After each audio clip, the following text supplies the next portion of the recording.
글로벌 주요 기업들의 러시아 탈출 행렬이 계속되고 있습니다. 그런데 탈러시아를 통해 살 길을 모색하고자 하는 건 서방 기업만이 아닙니다. 러시아 기업들도 강력한 서방 제재 속에서 살아남기 위해 탈러시아에 나섰습니다. 18일 월스트리트 저널은 러시아 기업들이 러시아의 우크라이나 침공에 따른 서방 제재에서 살아남기 위해 분주히 움직이고 있다고 보도했습니다. 러시아 기업들은 서방 제재로 인해 부품 공급에 차질을 빚고 운송도 지연되며 어려움을 겪고 있는데요. 이에 새로운 공급업체를 찾고 운송 경로를 새롭게 모색하느라 진땀을 흘리고 있습니다. 러시아 모터사이클 제작회사 IMZ 우랄은 전쟁이 시작된 직후 문을 닫았습니다. 이 회사는 생산량의 95%를 수출하고 부품의 80%를 수입해왔기 때문인데요.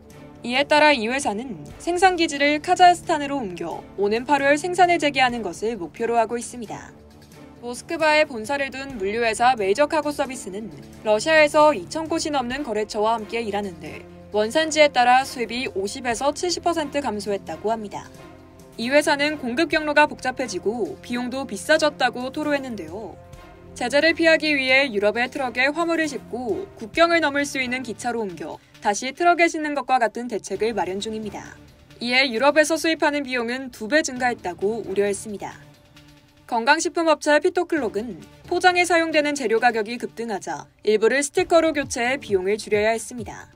또 생산기계가 대부분 독일, 이탈리아, 일본에서 생산돼 고장날 경우 대책이 우려된다고 회사는 전했습니다. 앞서 많은 글로벌 기업들이 러시아 탈출 행렬에 동참해왔습니다.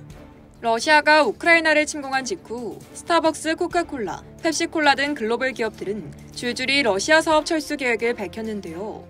러시아 냉전 종식의 상징인 맥도날드도 32년 만에 러시아 사업 완전 철수를 발표해 눈길을 끌었습니다. 미국 패스트푸드 체인점 맥도날드는 16일 30년 이상 영업한 러시아 시장에서 철수한다. 러시아 사업 매각 절차에 착수했다고 밝혔습니다. 맥도날드는 우크라이나 전쟁으로 인한 인도주의적 위기와 예측할 수 없는 운영 환경은 맥도날드가 러시아에서 사업을 더 이상 지속할 수 없게 만들고 맥도날드의 가치에도 부합하지 않아 운영 중단을 결정했다고 설명했습니다. 이 같은 소식이 전해지자 러시아에 남은 몇 안 되는 맥도날드 매장에는 마지막 빅맥을 먹기 위한 러시아인들의 발걸음이 이어졌는데요. 손님이 몰리면서 매장 밖으로 길게 줄이 늘어선 장면도 포착됐습니다. 세계 최대 검색 엔진 업체 구글의 러시아 법인도 파산 신청을 해 눈길을 끌었습니다. 러시아 당국이 은행 계좌를 압류하면서 경영에 타격을 입었기 때문인데요. 구글은 러시아 당국이 은행 계좌를 압류하면서 직원 고용과 임금 지불, 다른 재정적 의무 이행 등 러시아 법인이 정상적으로 작동하는 게 불가능해졌다고 밝혔습니다. 국제통화기금은 올해 러시아의 국내 총생산은 8.5% 하락해 1990년대 초 이후 가장 큰 폭으로 하락할 것으로 전망했습니다. 이런 상황 속 수많은 기업들의 러시아 탈출 소식은 푸틴의 근심을 한층 심화시킬 것 같습니다. 이상 열도TV였습니다.